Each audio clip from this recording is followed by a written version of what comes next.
ฝนตกแห้งมือเว้นกลางคืนมากกะพาพี่น้องไปหาการกบการเขียดการอึ่งพี่น้องอึ่งกะห้องหลายเลยนี่บ่เสียงมันห้องค่ะเสียงมันอยู่ไกลพี่น้องบ่ได้ยินเลยไปพี่น้องไปหาการอึ่งไปการเขียดกันไปนะพี่น้องเนาะไปน้ำกันเด้อ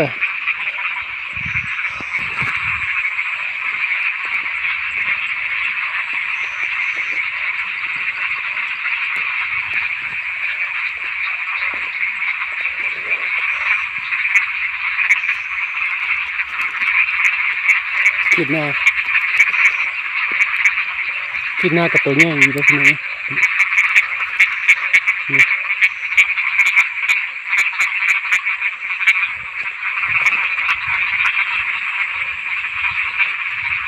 ฝนตกกบเขียดกับห้องเซลล์หาจับกบจับอึ่งกันพี่น้องจับกบจับเขียดฝนตกมาเว้นนี่ตัวนี้เป็นไงนะ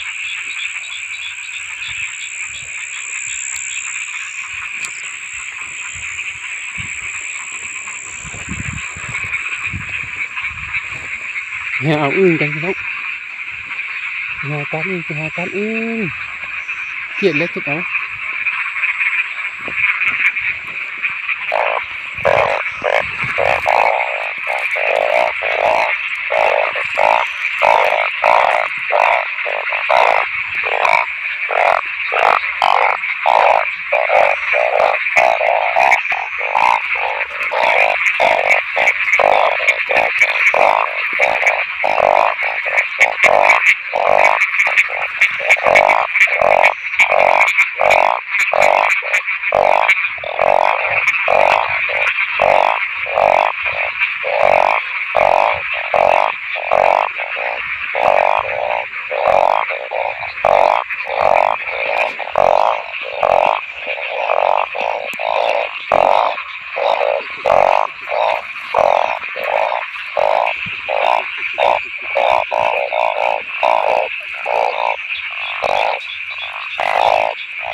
เป็นของเลยพี่น้องเนี่ยเป็นของแล้ว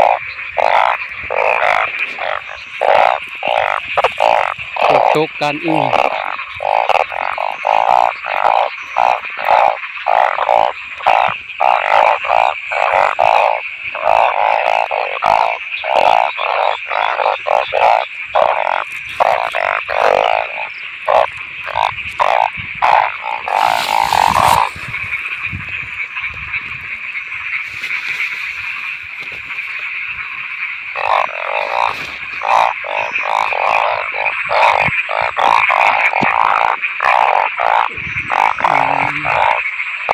เป็นของไปเลย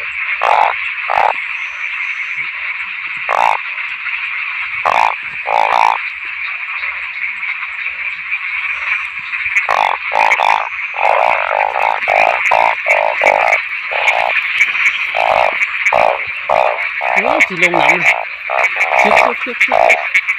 อึ่งไม่ใช่พี่น้องเห็นแล้วตัวนี้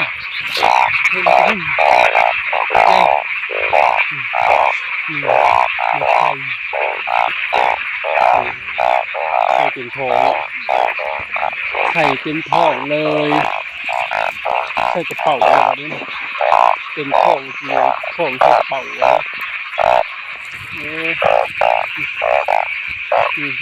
เห็นไหม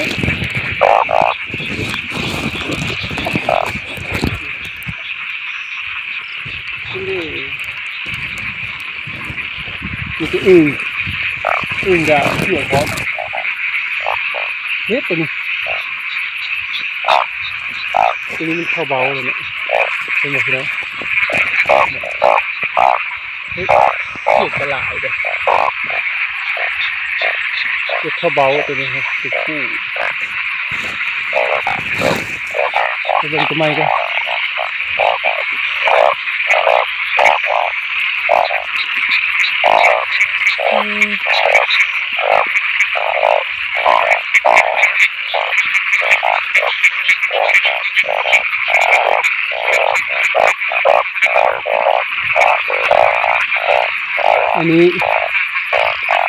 อันนี้บ่แม่นอึ่งเดียวตัวนี้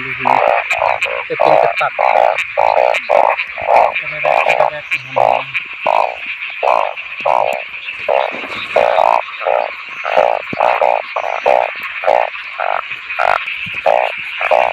หูเลย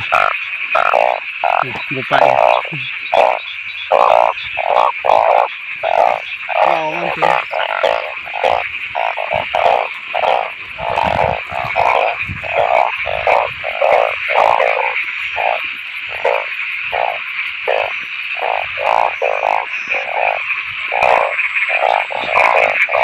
เข้าเลยพี่น้องเมื่อไหร่วันนี้มันดึกแล้ว